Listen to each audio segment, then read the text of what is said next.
School के chairman sir के school की वर्तमान स्थिति के बारे में उनका दृष्टिकोण जानेंगे। तो सर, लॉकडाउन के बाद स्कूल प्रारंभ होने से लेकर के अब तक हमने हमारे स्कूल में बहुत सारी चुनौतियों का सामना किया है, उसमें उभर भी पाए हैं। तो हमारा स्कूल पहले जिस परिवेश में था, जो संचालित हो रहा था, आपको क्या लगता है कि आने वाले समय में कब तक हम उस चुनौतियों का सामना कर पाएंगे और कब तक हम पुराने परिवेश तक पहुँच पाएंगे? ये मान के चलिए कि हम लोगों ने काफ़ी हद तक तो उस चुनौतियों से अभी 2 अगस्त के बाद विद्यालय प्रारंभ हुए, काफ़ी हद तक हमने पार पाया। लेकिन फिर भी निश्चित तौर पर ये जो लंबे समय तक बच्चे विद्यालय नहीं आ पाए, केवल ऑनलाइन पढ़ाई की, उसका एक असर फिर भी छात्रों के ऊपर में बचा हुआ है। बहुत सारी फीस नहीं आ पाई, हमें बहुत हैवी डिस्काउंट भी देने पड़े गार्जियन को और कई प्रकार की हमें चुनौतियों का सामना करना पड़ा।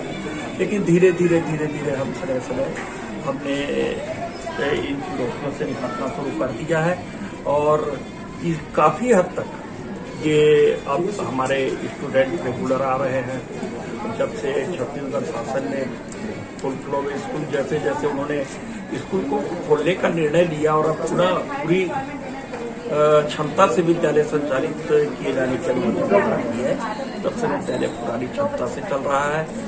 लेकिन हम साथ ही साथ कोविड गाइडलाइन की मजबूती से पालन करवा रहे हैं कि कोई भी स्टूडेंट बिना मास्क के और बिना सैनिटाइजर के विद्यालय में प्रवेश कर। इसी का ही एक सुखद परिणाम ये भी रहा है कि 6 माह से और उससे पहले भी जब भी विद्यालय संचालित हुआ, आज तक 2,500-3 हजार के स्टैंड करने का उपस्थित करने के बाद हमारे विद्यालय में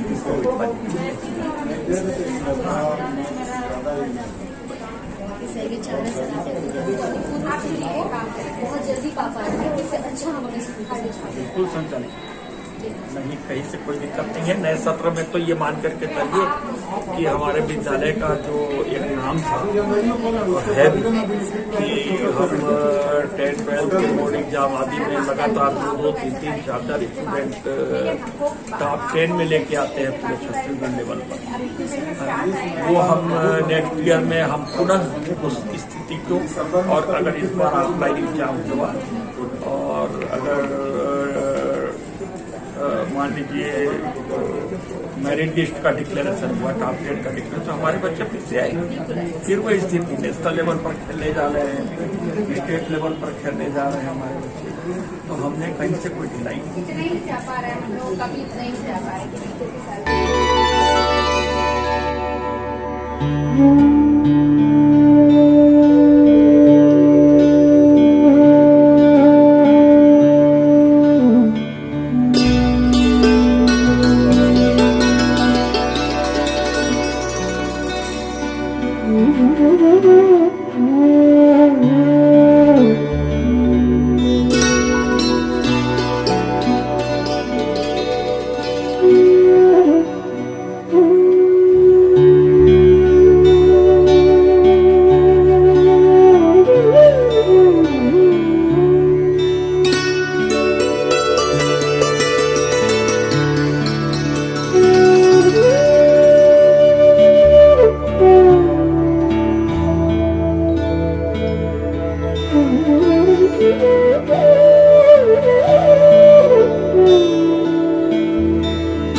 very privilege for me to having this opportunity to interact with my school management and for the principal sir. So without further delay, just start with the principal sir. First question is that for what is your new plannings and the strategy for upcoming year? The new plannings and strategy which you have, so you can discuss. Okay. Thank you, Mrs. Kriti, for asking me the question. It's very appropriate and relevant question as per the institution concern of the Jindal Adarsh Gram Bharti Kyotman Nagar. You might have remember during the lockdown periods, the school took all the necessity steps and initiative to develop and proceed the curriculum of the scholastic and non-scholastic through the online. But after giving the permission from the government of the Chhattisgarh from the 2nd of August, the institution is completely become the offline. Although the institution was alternative in functioning in the 50% strength according to alternate days instruction by the government of the Chhattisgarh, now the situation is quite in control and students are supposed to come regularly. And as your question concerned regarding to uplift and upgradation of the institution for coming session, how would we just plan to reach in culminating point? So see, our institution has released one of the certain slogan. It has been propagated in all where from the institution of the Gyanar, Sikhat and Vidyat in every institutions. Emanation of the dual curriculum and application in acquisition of wheat. This shows the mirror of the slogan and intention of the institution, how the institution is collaborating and upgrading with this analysis of the part of the slogan from the responsibility of the teachers and responsibility of the students. So, think is that how the institution will proceed and how the school will establish in the certain level of their culminating point. So, we have designed the several aspects and concern, and similarly we are giving the guidelines to teachers as well as the students, and meanwhile we are interacting with the parents also. And today we have the opportunity to speak all the things to parents being the PTM. Today we have organized the PTM before held on the P3 examination, which is supposed to have on the 15th of December. So it is one of the certain planning to connect the student to upgrade from the scholastic activity by taking the examination and the participating to have the confirmation about the P3 examination. Later on, actually, the institution is also promoting to all the necessary aspect and scenario for the implement of the institution by involving the student in the activities of the sports, yoga, cultural activity, house activities, and other activities also. Majorly, the institution has been organizing the two of the major events. You must be knowing that annual function, or you can say the annual cultural meet and annual sports meet. But due to Corona pandemic and the certain guidelines from the government of the Chhattisgarh, these programs have been postponed.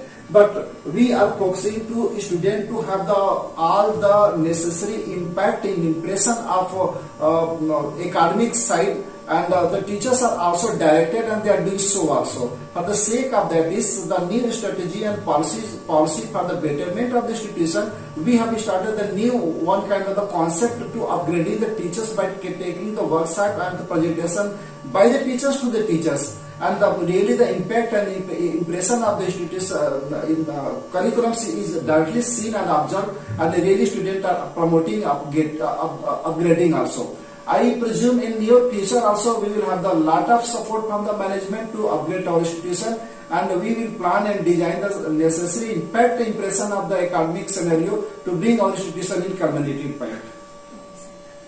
So now the second one, sir, is in this year the school is running two boards together. So which kind of challenges you are facing to deal with the situation, sir? It is very good question. Often the parents are asking about the balancing of the two curriculums as the slogan reflects. About the, you can say the elimination of the dual curriculum. Generally the mean of that is how we are going the parallel smooth conduction up to both the curriculums. I mean by the state board syllabus and central board syllabus. Usually it is said to be CGBSC and SCBSC. See, we have the all the norms, regulations from the authority of the state and authority of the center, and we are following, abiding all the regulations according to just given the instruction from the secretary of the board of the secretary or central board of the secretary. And we have the three of the institutions, three of the building. You can say the Vidyarth building, Sikshart building, and Gyanarth building. This building where we are sitting here, actually it belongs to CBSE oriented institution, namely is the Vidyarth building. Similarly, we have the two other more buildings, Sikshart building and the Gyanarth building. There we are running the Hindi medium and English medium state board from the nursery to class 12. And now we have proud to say that, and great privilege for our institution, that our Jindal Adarsh Brahmabhatti Kyodmalagar is the only institution who is running both the boards parallelly in smoothly in the not only the region of this Kyodmalagar, even the Chhattisgarh, and it would not be exaggeration if I would add in the whole the Chhattisgarh also. And really it's good great challenges, but we overcome from all kind of the problems and temptations, because we established all the necessary staff. We have the separate staff for the CBSE and separate staff for the CGBSE. Administration is different, but whatever the necessary impact impression of the curriculums and guidelines, we are giving the equal weightage and advantage to both the boards. The good things we observe from the state board, we are implementing the central students, and the central government, whatever given the good observation and guidance instruction for the pupils, we are spreading to this state board also. So we can say the students are getting the lot of benefits, and we have the separate cell of department who are looking after the development of the scholastic and scholastic development in both the boards, CBSE and CGBSE. We are satisfied to obey and complete our promises, what the promise we did with the parents. Before 2 years back, I have best remember when during the interaction with the parents, we committed the promise to parents that very soon the institution is going to open this CBSE, and by the sake of the God and the effort of the management and by the teachers, and we could have completed all the norms and formalities to get the affiliation of the Central Board of the Secondary Education. And now we have the affiliation in earlier we had the affiliation till 10th standard, but it has been extended, and now we have the affiliation of the Central Board of the Secondary Education, namely the CBSE, nursery to class 12. And already we have the nursery to class 12 of the Hindi medium state board and the English medium state board respectively on different other buildings, which is 100 meters apart from this institution. So soundly we are running the institution with both the curriculums parallelly and getting the advantage of the students in this way, and definitely the student will get more and more advantage in future aspect and future ahead also. Thank you so much. Okay, thank you.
We are going to our second channel, the HM of our school, Mrs. Priyanka Jain ma'am. So we are eager to know the opinion of the Priyanka Jain ma'am, that what is the ma'am's thought and what is the ma'am's planning for the year.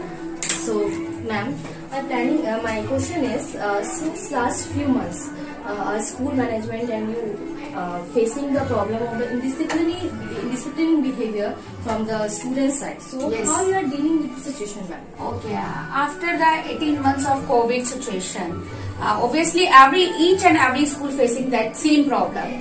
So now the students' mental, physical behavior is changed. So in that case, we are planning for the different strategy. That is work on the indiscipline matter, and we are doing the different. Our teachers are also facing the different types of problem. Like the students are not ready to eager to learn, not ready to write, not ready, even they are not reading properly. So in discipline matter, we are talking about this matter is mostly coming up from the higher secondary and middle level.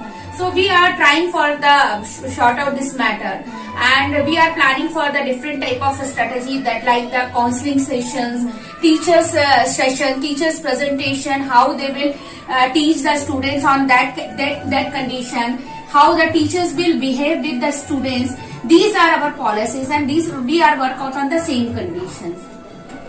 So maybe the coming months this problem will be sort out. So as you talk about that, we are doing the counseling session. So does the counseling sessions really work to overcome their mental situation and other aspects, ma'am? Yes, definitely, Kriti ma'am.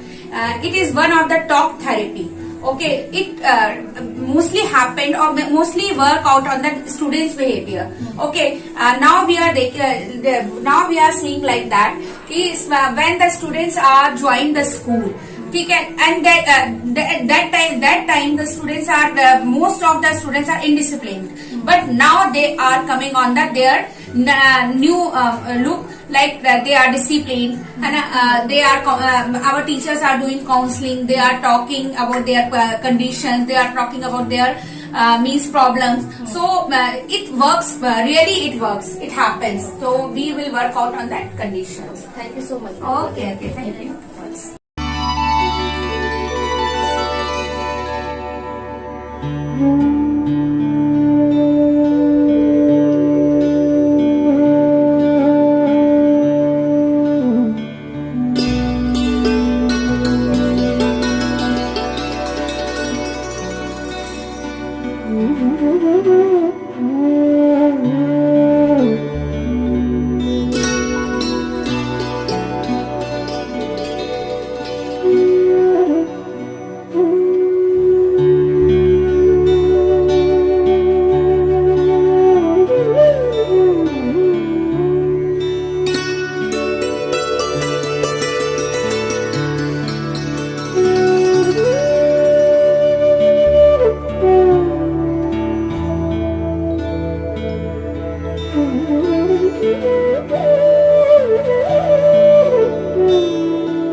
अभिभावकों का भी लेना चाहेंगे। सो मैं sir से पूछना चाहूँगी कि सर स्कूल खुलने से पहले बच्चों ने 2 साल घर पर रह के उनका बहुत ही उनके मेंटल स्टेट के साथ एक तरीके से बहुत चेंजेस आए। तो जब स्कूल खुला है तो आपको क्या बदलाव नज़र आ रहा है? अभी 3 महीने हो गया हमारे स्कूल खुलेगा ऑलमोस्ट, तो बच्चे में आपने परिवर्तन देखा है? बच्चे में परिवर्तन तो हुआ है मैडम स्कूल खुलने के बाद। और घर में क्या है, बिल्कुल अब इंटरेस्ट तो किसी चीज़ में लेना नहीं है, खेलना बस यही है घर में बंद। और बाकी हर चीज़ में अब जैसे जैसे धीरे धीरे स्कूल लाइनअप हो रहा था, बच्चे लोग भी लाइनअप हो रहे थे। और ऐसा लग रहा है देख के कि बदलाव तो आया है मैडम, काफ़ी बदलाव आया है, सकारात्मक परिवर्तन आया है उसमें। तो आगे और अच्छा कर सकते हैं बच्चे बिल्कुल। और हमारे स्कूल है, हमारे स्कूल के बारे में आपको क्या विचार है? मतलब आपको यहाँ का माहौल कैसा लगता है, आपकी पढ़ाई स्टडीज, मतलब आपका क्या विचार है? अब बच्चों को तो मैम मैं इस साल यहाँ पे एडमिशन दिलाया है, फर्स्ट ईयर इन लोग का, बच्चों का दोनों का। तो ठीक है, काफ़ी अच्छा है, मेरे को अच्छा लगा पुराना जाना। और बाकी टीचर से भी बात वगैरह करने वाले में कोई दिक्कत नहीं महसूस हुआ इस टाइप से। बाकी सब सभी फ्रेंडली है, अच्छा लगा। Thank you so much sir, thank you for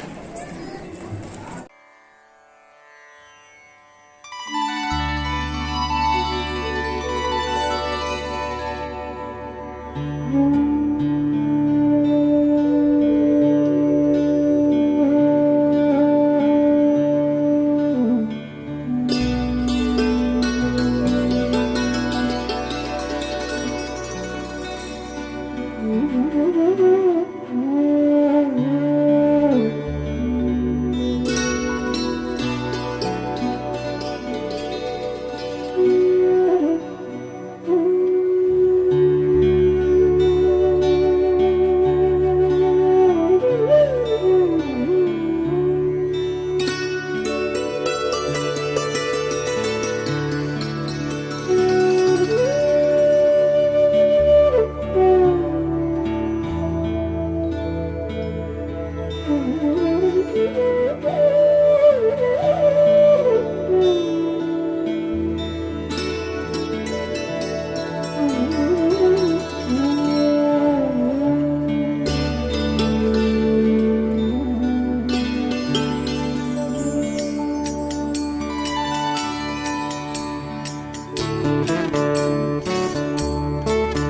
we interact with Adarsh Upadhyay from class 8. So I want to know the opinion, Beta, that what is the difference between you observe between the offline classes and the online classes? Ma'am, during online classes in past year class 7, we have faced so much problem that there is so much network issue, but our teachers have tried to clear our basics, and in offline classes we are concentrating as properly as compared to offline exams. So you think that is the better the offline classes instead of the online classes? Yes, ma'am. So now you are improving. Will you get the good marks in the P3 examination in comparison to the P2 examination? Obviously. Okay, very good. Thank you. More interaction I want to do with Kritika from class 7. So Beta, how is your studies is going on after the lockdown, and about the revision work? What is your opinion? Ma'am, my studies are going very well because in lockdown we have faced many problems. So I think in now after the lockdown I am doing very well now because the teachers are explaining so much, and in online classes some issues are there like network problem, Yes, or definitely. we are in villages like that. So I am facing any problem now. So you will definitely get the good place after the lockdown in P3 examination. Yeah? Yes, ma'am. Thanks.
उगाना है और एक हमें भारत नया बनाना है। हमें भारत एक नया बनाना है। नमस्कार। जिंदानादर ग्राम्य भारती के तत्वाधान में Raigarh district kick boxing championship 2021 के शुभारंभ में मंचा से मुख्य अतिथि परम श्रद्धेय Shri Vijay Kumar Agarwal sir, chairman Shri Saranjit Singh Saluja, Kumar Pandey sir, principal of जिंदानादर ग्राम्य भारती, साथ में पधारे हुए अल्पेश पटेल सर और समस्त अर्चन और वंदन करती हूँ। यहाँ पर मैं आपको बता दूं कि जापानी किक बॉक्सिंग की शुरुआत 1950 के दशक के अंत में हुई थी। तब से प्रतियोगिताओं का आयोजन किया गया। ऐतिहासिक रूप से किक बॉक्सिंग को विभिन्न पारंपरिक शैलियों के तत्वों के संयोजन से निर्मित एक बॉक्सिंग ने ब्राजीलियाई जिउ-जित्सु से जमीनी लड़ाई तकनीकों के साथ आगे संकरण के माध्यम से मिश्रित है। औरों के हित जो मानता है उसका हर आंसू रामायण और प्रत्येक कर्म ही गीता है। इस उक्ति को चरितार्थ करती है हमारी अपनी संस्कृति, भारतीय संस्कृति। और हमारे भारतीय संस्कृति में यह कहा गया है कि ईश्वरीय सत्ता के समक्ष सजदा करने से हमें 100% कामयाबी और बेहतरीन सफलता हासिल होती है। अतः इस वंदना के निर्वहन हेतु मैं मुख्य अतिथिगण एवं विशिष्ट अतिथि समस्त अतिथियों से अनुरोध करूंगी कि विद्या की देवी अधिष्ठात्री देवी श्रेष्ठ वस्त्र धारिणी माता सरस्वती जी की पूजा कर इस कार्यक्रम का शुभारंभ करें।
विश्वव्यापी ने हमारे भारतवर्ष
बेबे रूथ ने कहा है कि जबकि बड़े सितारे खिलाड़ी हो सकते हैं पर अगर वे एक साथ होकर नहीं खेलेंगे तो क्लब की जीत कभी भी निश्चित नहीं हो सकती। जी हाँ, हमारे विद्यालय की चाहे खेल टीम हो या फिर किसी भी छोटा कार्यक्रम हो या शैक्षणिक या अशैक्षणिक गतिविधि, हम एक पूरी टीम को लेकर के साथ में चलते हैं और इस टीम को मार्गदर्शन देने का काम हमारे प्राचार्य श्री सतीश कुमार पांडे के द्वारा होता है। आप सभी का स्वागत, हम अभिनंदन। और जैसा कि आपको इस कार्यक्रम अधीन हमारे विद्यालय के लिए न सिर्फ ऐतिहासिक है बल्कि अनुसरणीय और अनुकरणीय भी है। आप सभी को मालूम है कि आज के परिप्रेक्ष्य में जब क्रीड़ा स्पर्धा की बात होती है तो जिंजर आदर्श ग्राम भारती एकमात्र ऐसा संस्थान है जो क्रीड़ा के हरेक क्षेत्र में, चाहे वो एकल हो या सामूहिक हो, योगा हो या अन्य गतिविधियां हो, जिंजर आदर्श ग्राम भारती का हमेशा एक सर्वोच्च प्रदर्शन रहा है। और यही एक कारण है कि जिसकी वजह से आज हम इस विधा से और इस नूतन विधा से आज हम सभी यहाँ पर एकत्रित हुए हैं और इस एक नूतन कार्यक्रम को हम आगाज दे रहे हैं। और इसके बारे में आज इस रूपरेखा से हम सभी आप सभी को जो एसोसिएशन के श्री कल्पेश पटेल सर, मेंटर पदाधिकारी जो रागर से इस विधा इस कार्यक्रम के लिए जूरी पैनल्स, कार्यक्रम के इस कार्यक्रम के एसोसिएशन के सेक्रेटरी अमाजीत सर, विशेष वक्ता शिक्षक शिक्षिका, छात्र छात्र और प्रतिनिधि अपने सामने प्रस्तुत कर देना चाहता हूँ कि यह द्वितीय सहस्त्र शताब्दी में मिस्र में आकृतियों के माध्यम से उकेरे गए कई चित्रों से इस बात का साक्षी मिलता है कि किक बॉक्सिंग कोई हमारा नूतन आविष्कार या अनुसंधान नहीं रहा है, बल्कि सदियों वर्ष पहले मिस्र में इसकी योजना और इसका प्रूफ मिलता है साक्षी के रूप में, तथा एक दशक से ही ये प्रचलित में था। और इसको कई सालों के बाद प्राचीन यूनान में इसको एथलेटिक के रूप में शामिल किया गया और न सिर्फ एथलेटिक्स के रूप में शामिल किया गया बल्कि इसका प्रचार स्कूल समाप्त भी हो गई। और 1861 में ब्रिटेन ने पुनः इसका इस विधा को लेके कई संस्करण और कई खोजपरक विधा प्रारंभ हुई जिसमें किक बॉक्सिंग का उदाहरण मिलता है।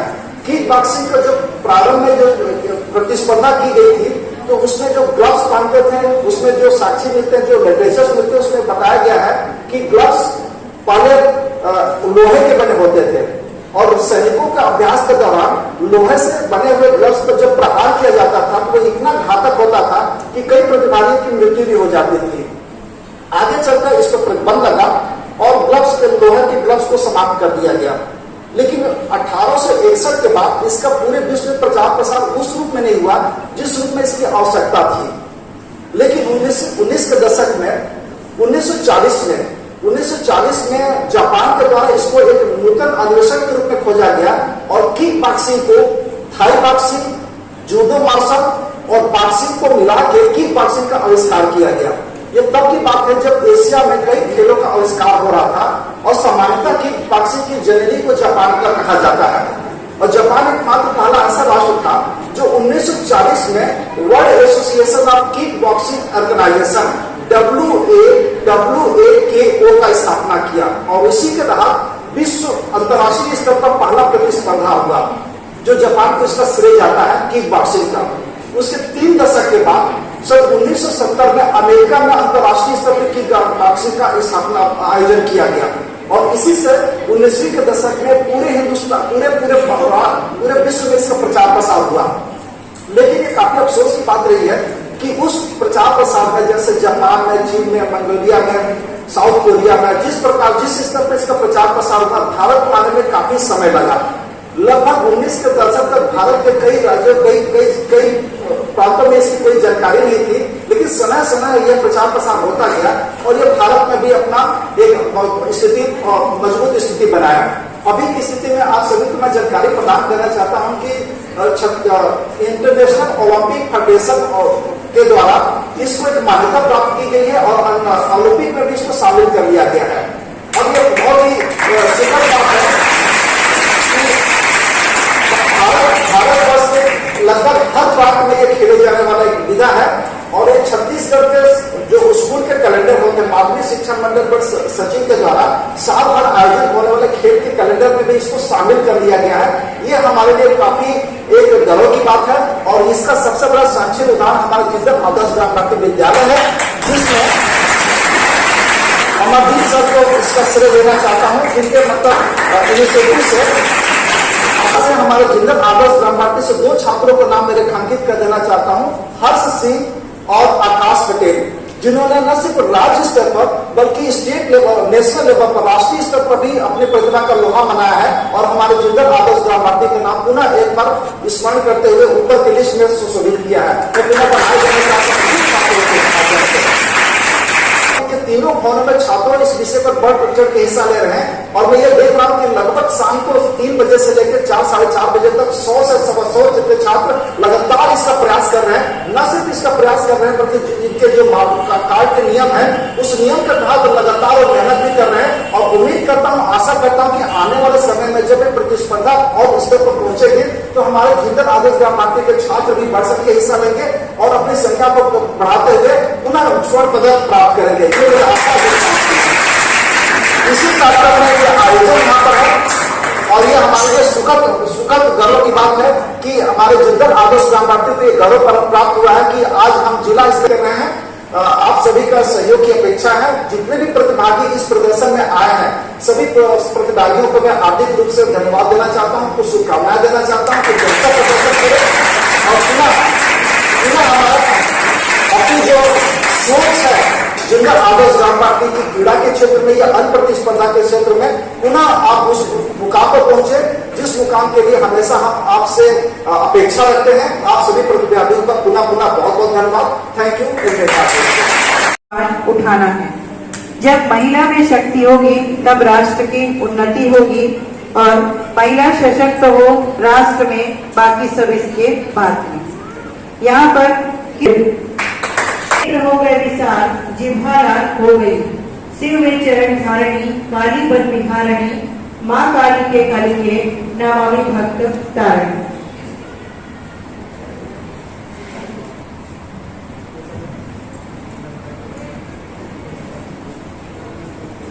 वैसे नाइट इवेंट होता है जो ज़्यादा हार्ड नहीं होता, कम रेंज के लिए होता है, तो उस इवेंट को हम लोग यहाँ करा रहे हैं जो रिद्धि साहू और खुशिका के द्वारा और सेंटर के तौर पर है ममता सिंह ठाकुर। तो बाकी हमारे जजेस वहाँ से पॉइंट देखेंगे, चेक करेंगे।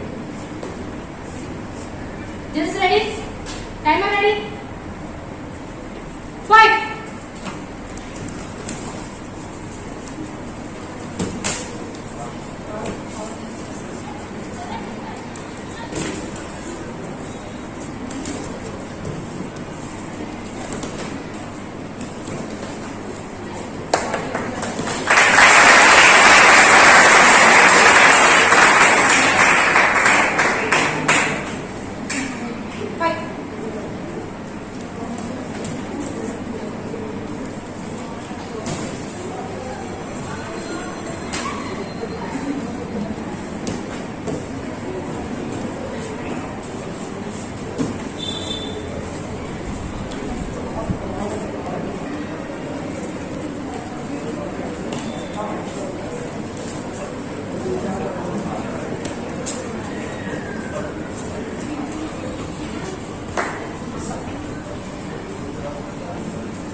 तो सूर्य का प्रकाश भी दिए के समान लगता है। कार्यक्रम के अगली कड़ी में मैं आमंत्रित करना चाहूंगी यहाँ पर मौजूद अतिथि Shri Kalpesh sir. Please sir. Pandey ji, Narendra ji और हमारे किक बॉक्सिंग संघ के सारे पदाधिकारी और बच्चे और सारे प्रतिभागी सबका मैं अभिवादन करता हूँ। और स्पोर्ट्स की जहाँ तक बात है, स्पोर्ट्स बच्चों को एक आत्मविश्वास देता है, शारीरिक फिटनेस के साथ जीवन में संघर्ष करने और जूझने की शक्ति और आदत बनती है।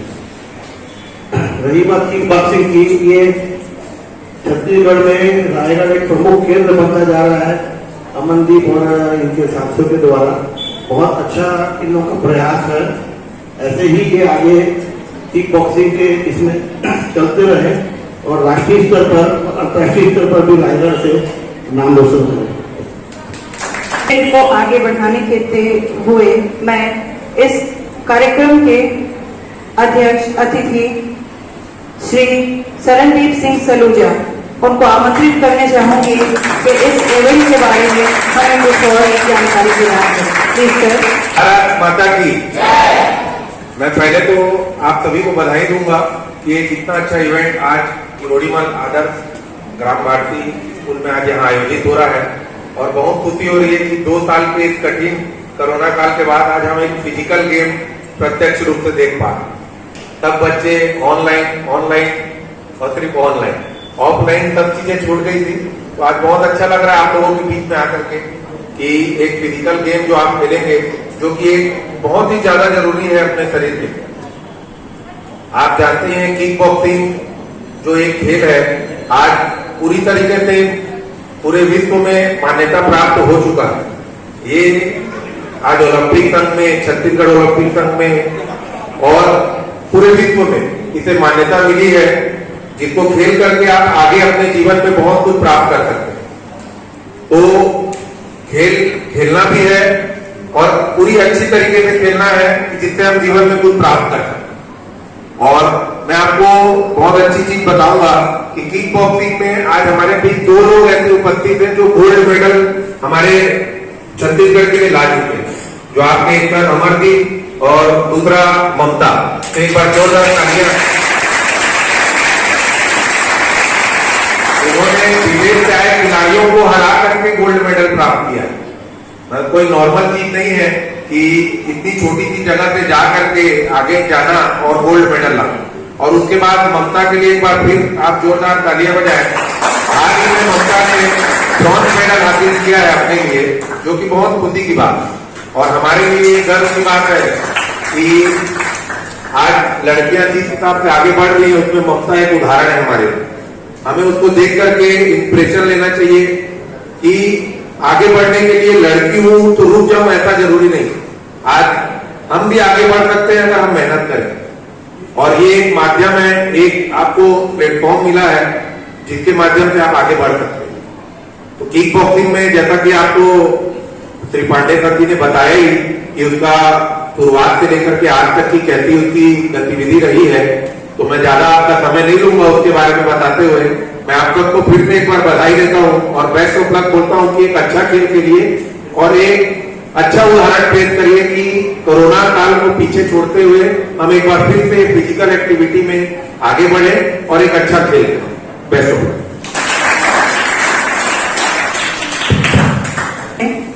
मैं आमंत्रित करूंगी हमारे संस्था के, हमारे विद्यालय के chairman sir Shri Vijay Kumar Agarwal sir जी को मार्गदर्शन और मोटिवेशन स्पीच के लिए। चलिए प्लीज सर।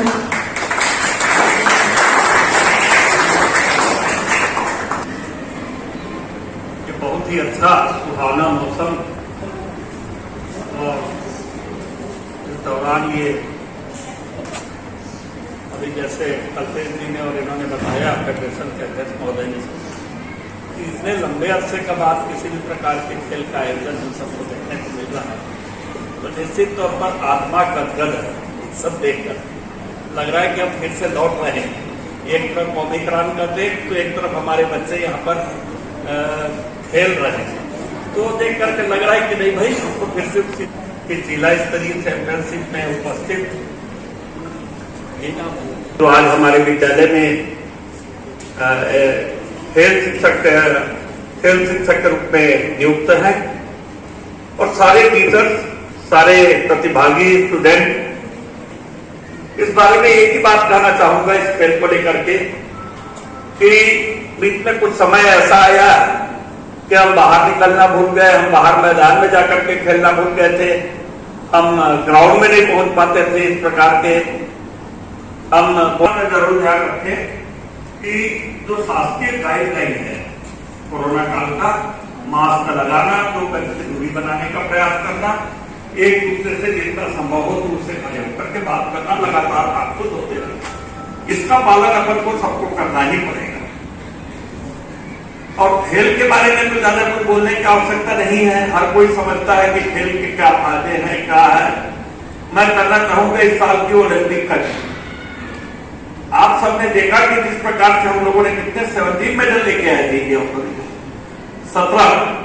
हम कल्पना नहीं कर सकते थे। एक कांस्य पदक के लिए मेरे को मालूम है कि पीटी उषा ने जब चौथे नंबर पर आई थी और मिल्खा सिंह के समय में खैर हम नहीं जानते थे, पीटी उषा धावक थी 400 मीटर की और वो सेकंड के 100वें ही स्टेज से टूट गई थी। सेकंड का 100वां भाग अगर वो क्रॉस कर लेती तो वो भारत के लिए कांस्य पदक जीतती। ये बात है 1980 की या 84 की, मेरे को ध्यान नहीं आ रहा है।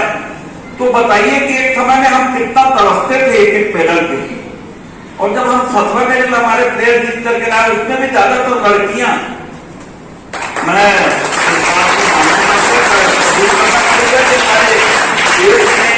हमारे देश का गौरव आज महिलाएं और लड़कियां कितना बढ़ा रही हैं। अन्यथा डरे के डर के हम कहीं न कहीं भटक रहे हैं और हम उतना नहीं बढ़ा पा रहे हैं। आप लोग मुकाबला करिए इसे, है ना।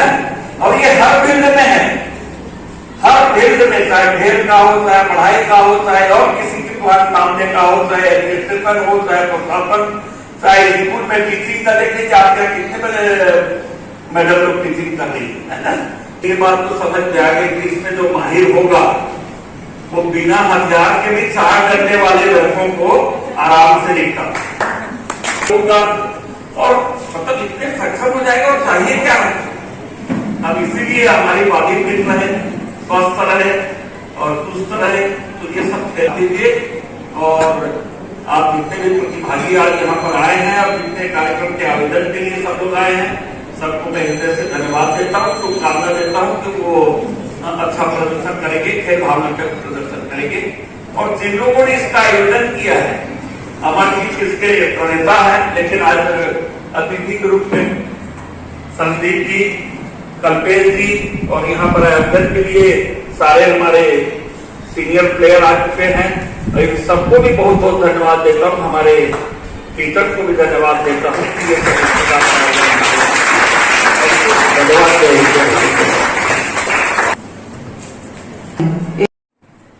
अभी पूरा चेक हो रहा है। दमन, बॉयज को दमन पहनना बहुत जरूरी होता है। सीन पैड, सीन के लिए, और टीथ गार्ड, हाथ में टीथ होना बहुत जरूरी है, टीथ गार्ड होना बहुत जरूरी है ताकि इंजर्ड ना हो। और